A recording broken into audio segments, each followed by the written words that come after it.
If there are two books that every entrepreneur on earth should read, it's Delivering Happiness and E-Myth. All right, guys, welcome to another week of Funny Business. Today with me, I have Lorianne Isaacson from Personnel Matters. Lorianne, how are you? I'm good. Thank you very much for having me. It's great to be on your show. Glad to have you.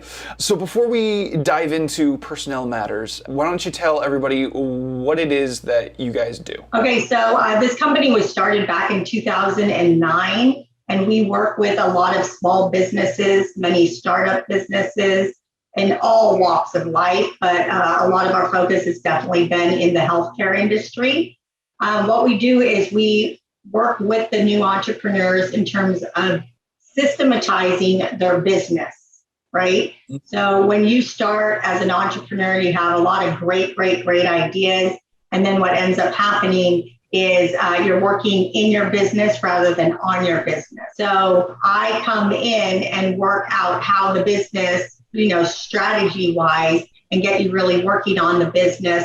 And rather than you writing all of the policies and protocols, I get all of that done and put in place. So you become system dependent, not people dependent. Before we dive too much else into that, I love getting to know the background of the people that are on the show. So where'd you grow up and what was your childhood like? Okay, so I am from California, Van Nuys, California. So you can call me a true Valley girl, and, grew up there right on Hollywood Boulevard. Actually, I was in an apartment building and then eventually moved up into the Hollywood Hills. My father was, an architect, engineer, and my mom an interior designer and all that, right? So I was working for him, and I have found over the many years that I've been working with people that people love doing what they're good at and could care less about what they're not good at. And that's where I got my organizational skills, because my father, as an engineer architect, was very detail oriented in terms of that. And that's back when you had the blueprints and creating construction documents. And I would just help around the office, and I found myself very diligent in working and organizing and found my love for that. And as a kid, I was a big runner. I did a couple of marathons, in my later teens, and but ran for years. I do 7-8 miles every day, no fail. From 16 on up, I was a runner, swimmer. California has incredible beaches. Never became a surfer, surprisingly, but I spent most of my childhood on the beach. I would assume that you got sucked into your parents' business out of just family necessity. He had a great office manager. So for the first couple of years, at finishing high school, going into college, I definitely helped with it. But I think he saw the necessity for organization. So he got a good office manager in there. And then I wanted to do my own thing. So I actually got into property management, construction and property management, actually. I can do some basic HVAC, electrical, plumbing. It's surprising. Most people are very surprised. And then I went onto the purchasing side, and then eventually worked in hotel and was a concierge, and then eventually went into the management team and human resources. And that's what I've been doing since I was 26. You've had quite the journey. I did. And I've loved the journey because it's been very hands-on.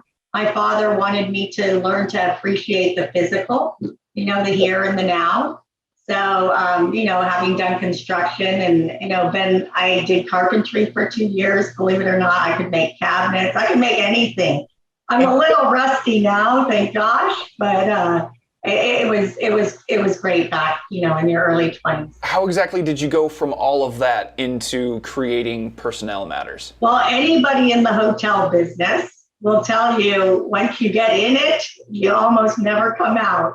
Mm-hmm. And there I was at 30 years old going, I don't have kids yet. So my husband and I made a very conscientious choice to move from Florida, where we met and I was working, back out to California. And instead of hotel, I got into property management, which isn't too far, but it was commercial property management. There were 2 very large buildings in downtown LA that I managed. And ironically, what it was during the crash, so 2007, 2008, the building was about 20% occupied, and it was a 14-story and 10-story building. So they had a lot of empty offices. And I just took advantage of the crash where I contacted all the offices in Burbank and downtown LA on the west side. And I said, instead of spending the $35, $45 a square foot per office, come here for $15 a square foot, 16. So within a year, we filled up the building, and then I just started creating processes. How do you do this? If you lose a key, if somebody forgets this. And I just saw that it worked, and the customers were happy. The tenants' customers were happy because the building was clean. It was easy to solve their problems. But more importantly, a lot of the tenants were medical clinics. So we had acupuncture, chiropractor, physical therapists, you name it. And then we had a ton of attorneys, CPAs, and all of that. And most of these guys are incredible with their craft. They're very good with their craft, but they didn't know human resource side of it. They didn't know how to actually build the business. So it was of my vested interest that they become successful so I could retain them as tenants. And in 2007 and 8 and 2009, medical was not doing well. Insurance was a disaster. So for free, I would help them. And my dad said, well, cool, but you should start charging them. So after a few years of doing that, I started Personnel Matters, and it's a little play on words. Personnel do matter, and there are personnel matter. So it started, and I got my first client who was a chiropractor and more integrative doctor, and been doing it ever since. So how does it feel to go from employee to CEO? Okay, so for all the entrepreneurs here listening, that is we dream of working for ourselves. Most people don't. When you become an entrepreneur, you're already a born natural leader somehow. It's not, you might not be the best at everything, but you have a lot of great ideas and you're an idea person. And that's how I was. I always had ideas. I was a natural leader, not by position, but just by birth, I guess. I don't know what it was. But an entrepreneur is a very, very brave person because you quit a 40-hour work week to go work 80 hours for yourself. Your family's around, but you're really in the business, right? So at the end of the day, though, we like to do our job the way we like to do it, and that's what's most enjoyable about it. You mentioned that you would come from an office management situation earlier on in life, and that's kind of how you had an expertise to be able to help businesses actually run their systems better. But where else do you discover your insights from? I read a lot, right? So I love the book E-Myth, Good to Great, Atomic Habits. I'm constantly reading. I try to do way more reading than watching sitcoms or TV shows. But, there's so much information out there. And it's not about reinventing the wheel. It's about taking information that's out there and making how it can be utilized for you, if that makes sense. I hope that answers the question. Having been in hotel, everything's very process oriented. If anybody is in manufacturing, it's very process oriented. You have Six Sigma, it's all focused on processes. And if you look at McDonald's, if you go into a Mac store, no matter where you go in the entire planet in a Mac store, they're all dressed the same. They have the same type of people that they hire, the same questions. They all give the same answers because we all ask the same questions, right? Yeah. So if one documents those systems, you put a system in place and you get just good people that match the personality of the company and fit in with you and how you see the company. And then all of a sudden, now you've got a working system. How does poor productivity start?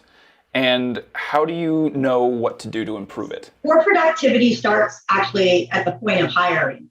right? The entrepreneur, the CEO, the inventor, the creator, they have an idea in their mind of what they want. They have an idea of how they want their company. Every company, every person is not the same. And even you could have somebody who's a wonderful, wonderful person, very, very skilled, but who's not a personality fit for the company. You can have somebody who's a great personality that you get along with, but doesn't have the skill, right? So that is sorted out, obviously, in the hiring process. If you name, this is who I want, these are the skills that I want. So then when you're doing the interviewing and the hiring, you can actually get that type of person. Now, in the beginning, as you're building your business, hire anyone, again, that matches your criteria. But then as you're training those people, you're going to see what you love about them and what you don't like. Don't be afraid to let go of what you don't like. You never want to create a toxic work environment. But poor productivity comes from a very bad onboarding and lack of company culture, because you want to create an incredible employee experience. That's what's going to make the difference. And that when you have an incredible employee experience, that creates loyalty. Loyalty creates longevity. And that's where you get, these 10 people have been with me for many, many, many, many years. So what's like the number one thing that your employees would say is the thing that like gets them to stick around? Including them, having them part of the process, having them part of building it, listening to them. They have great ideas. There's your A personality, which is mostly entrepreneurs that want to go out there and just shatter the world and break all barriers. But you also have the B personalities, who are your support system. That's your supporting actor. And you want to make them part of it. And they generally tend to be the intellectual part. And so you have the bright idea and they're the implementer. But it goes all the way down to the most junior employee, right? Or the most new employee. People will have bright ideas as long as it sticks to what your culture is about and what your mission statement is about. Think outside the box. I mean, if anything 2020 did bring us, besides closer to our family and getting to know if we could really live with our spouses, what it brought is we all thought outside the box. We all had to innovate. We all had to come up with creative ideas of how to do something different. And that's what you have to allow your team to do. And have a think tank, have a monthly get together of different departments and think outside the box. Talk about the kind of management tools that you can use to measure performance. Okay, obviously you have your standard performance management, your annual, your 90-day, you have a self-assessment, and you have the 360. Most people here should be familiar with those. 360 is newer in the last 10 years. And that is where an employee evaluates all those working around them, right? So, their associates, but also their direct reports, because it also keeps the direct reports in line. But again, I go back to this one very key point is the onboarding process. If you have a really good onboarding process, which, it takes about 30 to 60 days for an employee to really understand what the company's about, right? They're not going to learn it in the first week, and they're not going to learn it in the first month. I mean, in the first week, they're still trying to figure out where the restroom is and if they're allowed to use the coffee mug and trying to remember everybody's name. Once they get that around your 30 days, start grouping them into the culture. They're going to see what's acceptable, what's not acceptable. And, I create policies. I document this. You end up with binders, a general policy manual that just tells you where you do park, when your lunchtime is, these basic questions that they have. But then the rest is about them fitting in with the people around them. And that's what really that introductory period used to be referred to as probation, now introductory. that is where they're being introduced to the personality of the office. All right, so this is the meat and potatoes of funny business for us. There's always somebody out there seeming to do what we're doing, but a little bit better. And I love this concept that good artists create on their own or they borrow, but great artists steal. So what did you steal from someone else for your business, and how did you put your own twist on it for yourself? So I had, obviously, having been in the hotel industry and seen all the processes, I mean, that's been around for years and years and years, Six Sigma. I would say my biggest inspirational book was Delivering Happiness from Tony Hsieh, and that's all about company culture. And then E-Myth. If there are two books that every entrepreneur on earth should read, it's Delivering Happiness and E-Myth. And then, some of the things I said about becoming system dependent, that is right out of E-Myth. So they're very, very successful. They've taken a lot of business owners and they've made them so that they're not working in their business, but on their business, and they're out of the delivery area. And I love that. And I'm the same as that, but I'm part really on the processes and the procedures and documenting that and getting that in order and making it useful, because those are breathing, living documents that constantly change, and you have to be flexible. So I do that side of it, where E-Myth really does, gets the owner or the entrepreneur to think like an owner. And I provide the means. I'm in there hands-on doing it. My team is. Okay, so how do you achieve efficiency for you and your company? So my tagline is achieve stability. So you talk about efficiency and you talk about longevity. For my company itself, we've been around since 2009. I have worked with probably at this point at least 400 or 500 business owners over the years. And one thing is, talk about stealing. I've niched myself with small businesses and a lot with the healthcare. The system is all the same. It's the personality and the culture of the office that is different. So since I've systematized how we do our stuff, what used to maybe take us 1,200 to 1,500 hours now takes us maybe about 600 hours. And so we've been able, like where I used to be 35 employees, I'm actually down to 16 employees, but triple the income because we've made everything efficient by systematizing our own system. But again, we're very hands-on. So a lot of the consulting and the services we do are very customized to that practice or that office that we're working in. How long did it take Personnel Matters to really get to the level that it's at now? God, all these embarrassing questions, right? You have me in the raw. You're not seeing the PR pretty side of me. So the idea came about in 2005, right, when I was still in hotel, and I felt I could do it better. 2009 is when I had my first baby, and I still needed stability, right? So I stayed with the property management company actually for another 5 years, but on the side, I started the side business. So really, it got going where I pulled the plug was in 2013. And then 2015, it just took off, and it's just been boom, boom, boom, boom, boom. And I can tell you, I have had more ironically, I've trained a ton of consultants. They come here, I make it look easy. So then they go, oh, I'm going to go start my own. Not everybody's as successful. Again, where the Delivering Happiness, figure out your company culture. People love me working with them because I'm very empathetic. I do understand, and I have years of background in different types of businesses. So that's what makes Personnel Matters great. And then we're multifaceted. I mean, I have people that have worked in all different walks of life. So we have a lot to bring to the table that way. All right. What has been the biggest challenge in your field to date to overcome? Because I'm working with entrepreneurs. I'm working with owners who think they can do it better.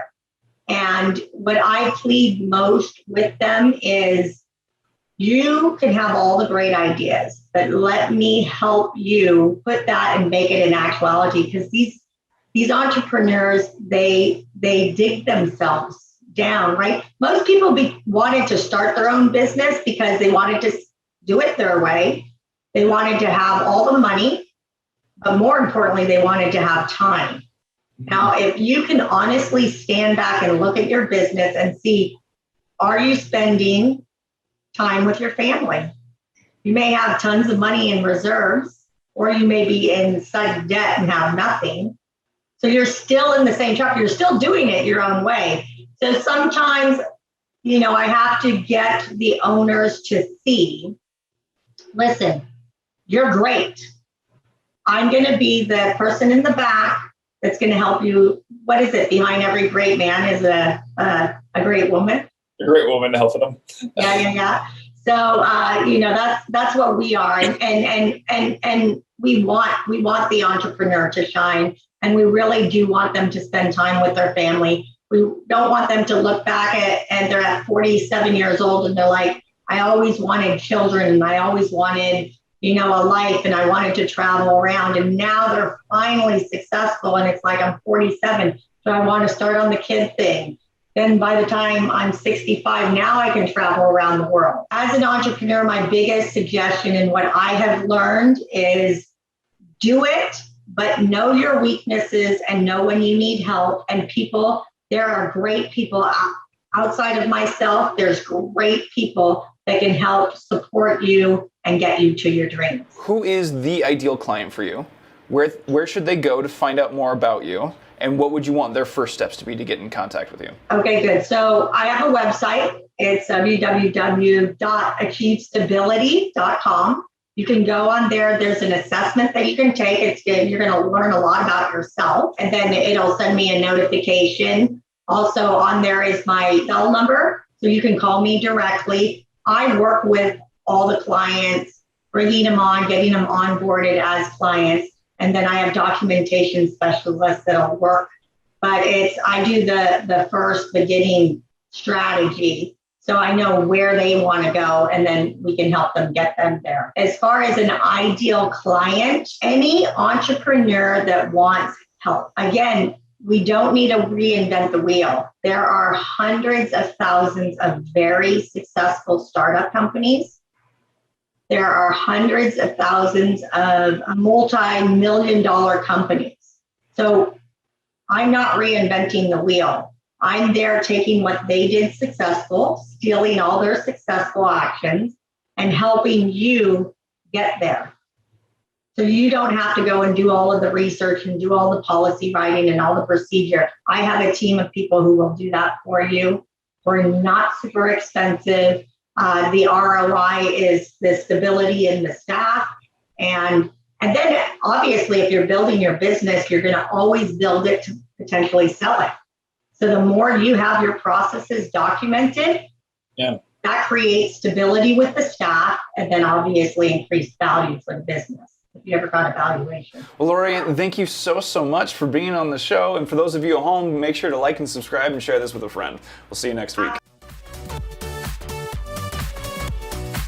Want to learn the tricks of our trade? We have them all laid out in our courses on Harmon Brothers University. This isn't surface level stuff here. This is our entire playbook, all our secrets laid out in full, the same training we give our own employees. You'll find courses on ad buying, writing video scripts to sell your product or service, creating the kind of large production ads we're known for, even making short ads using nothing but your cell phone. If you're looking to use video marketing to take your business to the next level, Harmon Brothers University has the course for you. Our students have seen incredible growth in their businesses by implementing what they learned in our courses. Take these reviews as living proof. We've now got multiple campaigns that are in the millions of views and in the multiple millions of dollars in sales. Within a week, we're close to 10 million views, over $1 million in sales, and most impressively, we've covered 100% of the production costs in the first 24 hours of releasing it. We saw immediate results. Sales went up 10x the first day. The first video we did is over 30 million views, the most customers that we've ever acquired in a single month. I think we hit about 26,000 new customers. Go to HarmonBrothersUniversity.com to start accelerating your business's growth with video.